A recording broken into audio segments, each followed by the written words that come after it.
Traders point அன்பர்களுக்கு சிறப்பு வணக்கம். இன்னைக்கு நம்ம கண்ல சிக்கின சில நியூஸஸ்லாம் நண்பர்களோட ஷேர் பண்ணிக்கலாம்னு சொல்லிட்டு தான் நம்ம இந்த இது பண்றோம். இதில நம்ம first news tourism and hotel, hospital industries இது சம்மந்தமா நமக்கு ஒரு சர்வே ரிலீஸ் ஆயிருக்கு. ஐசிஆர்ஏ சர்வே பண்ணியிருக்கிறாங்க. அவங்க hotel industries fourth coming year அதாவது 2025க்கு 7-9% ரெவென்யூ குரோத் இருக்கிறதுக்கு வாய்ப்பு இருக்கு அப்படின்னு சொல்லியிருக்கிறாங்க. இதோட டிமாண்ட் டிரைவர்ஸ் என்ன அப்படின்னு சொன்னாக்கா, மைஸ்ன்னு சொல்லக்கூடிய meeting, incentives, conference, exhibitions plus டொமஸ்டிக்லயே லெஷர் டிராவல்ஸும் போறதுக்கான வாய்ப்புகள் இருக்கு. இதெல்லாம் ரெவென்யூ கூடுறதுக்கு வாய்ப்பு இருக்குன்னு சொல்லியிருக்கிறாங்க. அதுக்கு அடுத்த பாயிண்ட்டா அவங்க ஸ்ட்ரெஸ் பண்றது ஸ்பிரிச்சுவல் டூரிசம். அதுக்கப்புறம் டயர் 2 சிட்டீஸுக்கு இந்த தடவ டூரிசம் போறதுக்கான வாய்ப்புகள் நெறைய இருக்கு. இதெல்லாம் தான் டிமாண்ட் டிரைவர்ஸா இருக்கிறதுக்கு வாய்ப்பு இருக்குன்னு சொல்லியிருக்கிறாங்க. அத்தோட அவங்க இந்த pan India average room rent ஏஆர்ஆர்ன்னு சொல்றது. ஆவரேஜ் ரூம் ரென்ட் இந்த வருஷம் 7,200லேருந்து 7,400 இருக்கு. அதே சமயத்தில அடுத்த வருஷத்துக்கு இது ரூ. 600 கூடி 7,800லேருந்து 8,000 போறதுக்கும் வாய்ப்பு இருக்கு. அப்படிங்கிறத அவங்க அவங்க சர்வே ரிசர்ச்ல ரிப்போர்ட்ல சொல்லியிருக்கிறாங்க. இந்தியாவோட எலக்ட்ரிசிட்டிய பத்தின ஒரு எஸ்டிமேஷன்ஸ் கவர்ன்மெண்ட் ரிலீஸ் பண்ணியிருக்கிறாங்க. எலக்ட்ரிசிட்டி 2032 வரைக்கும் 5% கூடுறதுக்கு வாய்ப்பு இருக்கு. இது 384 ஜிகாஹெர்ட்ஸ் இந்த 12 மந்த்ஸ் த்ரூ மார்ச் 2032 வரைக்கும்னு சொல்லியிருக்கிறாங்க. அப்ப நமக்கு ஆட்டோமேட்டிக்காவே பவர் செக்டாருக்கு டிமாண்ட் இன்னும் கூடுது. அதுல இவங்க நான் தெர்மலான இல்லாம இவங்க இருக்காங்க இல்லையா? நம்ம ரெனியூவல் எனர்ஜீஸுக்கு நல்ல லாபம் கிடைக்கிறதுக்கு வாய்ப்பு இருக்கு. இந்த நியூஸஸ் எல்லாமே பிசினஸ் டுடேஸ்லேருந்து எடுத்திருக்கிறோம். ஹவுஸ்ஹோல்டு கன்சம்ப்ஷன் பத்தி ஹவுஸ்ஹோல்ட் கன்சம்ப்ஷன் எக்ஸ்பெண்டிச்சர பத்தி ஒரு சர்வே ரிப்போர்ட் நம்மளுடைய ministry of statistical programme and implementations release பண்ணியிருக்கிறாங்க. இதில அவங்க சொல்லியிருக்கக்கூடிய முக்கியமான points income levels of urban and rural households கூடியிருக்கு அப்படிங்கிறத சொல்லியிருக்கிறாங்க. Rural households showing a sharper growth in spending.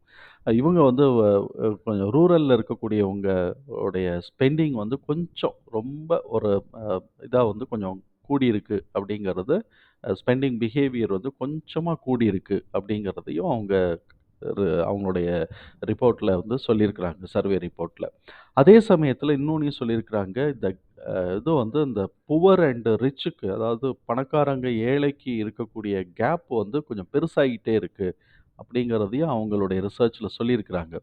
இப்ப இவங்க அ இது இந்த பெர்சன்டேஜ் ஆஃப் அ எக்ஸ்பெண்டிச்சர் என்ன பண்ணியிருக்கு அப்படின்னு சொன்னாக்க,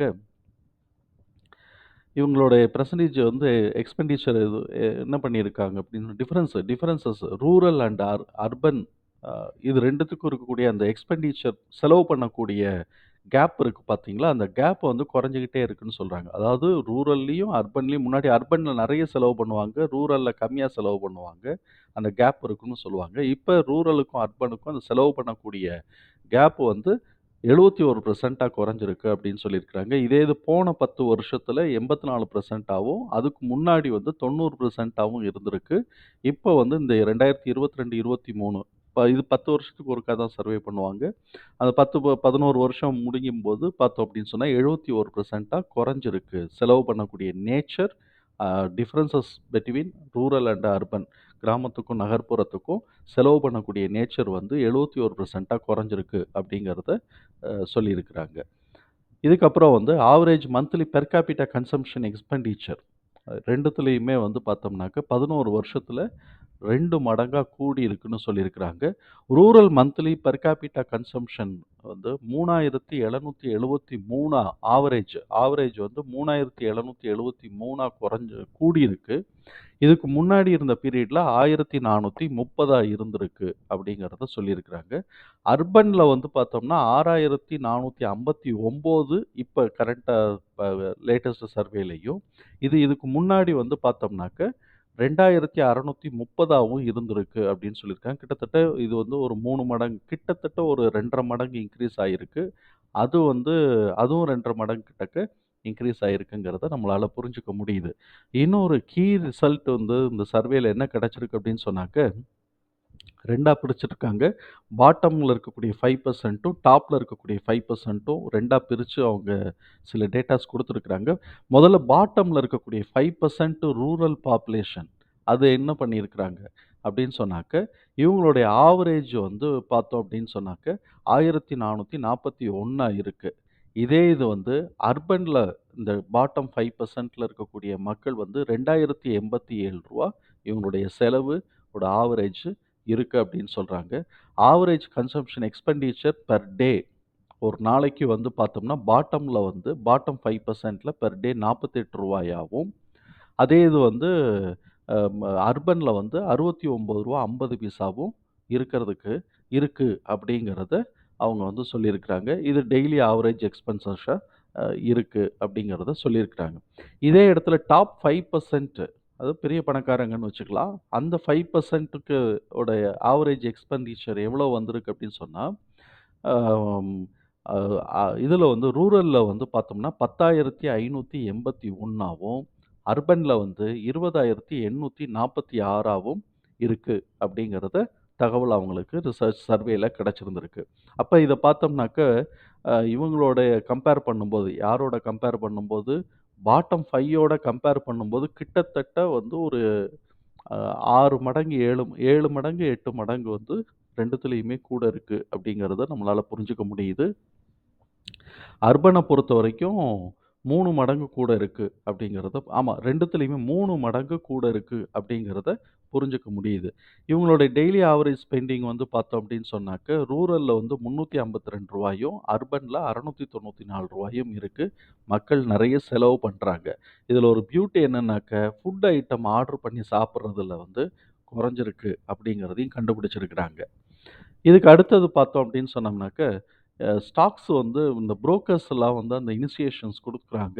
அது வந்து சில ஸ்டாக்ஸுக்கு வந்து ஒரு 38% குரோத் இருக்கிறதுக்கு வாய்ப்பு இருக்கு அப்படிங்கிறத சொல்லியிருக்கிறாங்க. இந்த இதுவும் வந்து நம்ம பிசினஸ் டுடேல இருந்து தான் இந்த இன்ஃபர்மேஷன் எடுத்திருக்கிறோம். மாமா எர்த் அப்படிங்கிற கம்பெனிக்கும், ஆர்ச்சின் கெமிக்கல்ஸுக்கும், பார்க் ஹோட்டல்ஸுக்கும், அ யாத்ராத் ஹாஸ்பிட்டல்ஸ் இதுக்கெல்லாம் வந்து குரோத் இருக்கு அப்படிங்கிறத அவங்க சொல்லியிருக்கிறாங்க. அதில 38%ன்னு போட்டிருக்கிறாங்க. எவ்வளோ வருதுங்கிறது தெரியல. புரோக்கர் இனிஷியேஷன் குடுத்துருக்காங்க. இதுக்கு அடுத்து நம்ம செய்திகள நம்ம பார்த்தோம் அப்படின்னு சொன்னாக்கா, ஒன்லைன் சூர்யா பார்ப்போம். ஃபார்மால வந்து இந்த ஆல்கெம் லேப்ஸ் வந்து ஐடி ஸ்கேனருக்குள்ள வந்திருக்கிறாங்க அப்படிங்கிற தகவல் வந்து மணி கண்ட்ரோல்லேருந்து நமக்கு அதில சொல்லியிருக்கிறாங்க. டாக்ஸ் இது வந்து ஏவியேஷன் தவறு பண்ணியிருக்கிறாங்க. இன்கம் டாக்ஸ் இதில பண்றதுக்கு சில ரூல்ஸ பிரேக் இது தவறு பண்ணியிருக்கிறாங்க அப்படிங்கிற தகவல் நமக்கு கிடைச்சிருக்கு. அதுக்கப்புறம் சுகர் கேன்க்கு கரும்புக்கு வந்து பார்த்தோம்னாக்க, பெர் குவிண்டாலுக்கு வந்து ரூ. 340 இன்கிரீஸ் பண்ணியிருக்கிறாங்க. எதுக்கு இந்த வருஷத்துக்கு. இதோட இம்ப்ளிமென்டேஷன் வந்து அக்டோபர் மாசத்துல இருந்து தான் இதுக்கு கிடைக்கும் அப்படிங்கிறத சொல்லியிருக்கிறாங்க. அதுக்கப்புறம் ஜென்சால் இன்ஜினியரிங் வந்து ஷேர்ஸ் வந்து 4% கூடியிருக்கு. எதுக்காக அப்படின்னு சொன்னாக்க, ஒரு ரூ. 337,00,00,000 ஒரு ஆர்டர் வந்து இவங்களுக்கு கிடைச்சிருக்கு அப்படின்னு சொல்லிட்டு, வேற தகவல் நான் அதில பார்க்க முடியல. இந்த பார்மாஸ்யூட்டிக்கல் செக்டார்ஸ் வந்து ரெக்கார்ட் ஹை லெவலுக்கு ரீச் ஆயிருக்கு அப்படிங்கிற தகவலையும் அதிலிருந்து கிடைக்கப்பட்டிருக்கும். அக்ரி குரோத் வந்து ஃபினான்ஷியல் இயர் 2025க்கு இது வந்து ஒரு 3% இன்கிரீஸ் ஆகுறதுக்கு வாய்ப்பு இருக்கு அப்படின்னு சொல்லிட்டு, இந்த சாஷின்கா பைட் அப்படிங்கிற ஒரு எக்ஸ்பர்ட் வந்து அவர் சொல்லியிருக்கிறாரு. இந்தியாவோட ஜிடிபி குரோத் வந்து மாடரேட்டா இருக்கிறதுக்கு வாய்ப்பு இருக்கு அக்டோபர், டிசம்பர்ல அப்படின்னு சொல்லிட்டு 6.5%க்கு இருக்கிறதுக்கு வாய்ப்பு இருக்கு அப்படின்னு அவங்க சொல்லியிருக்கிறாங்க. ஏற்கனவே வந்து 6.8 இருக்கும்னு சொல்லியிருந்தாங்க. அது வந்து இந்த இயருக்கான ஜிடிபி குரோத்துன்னு.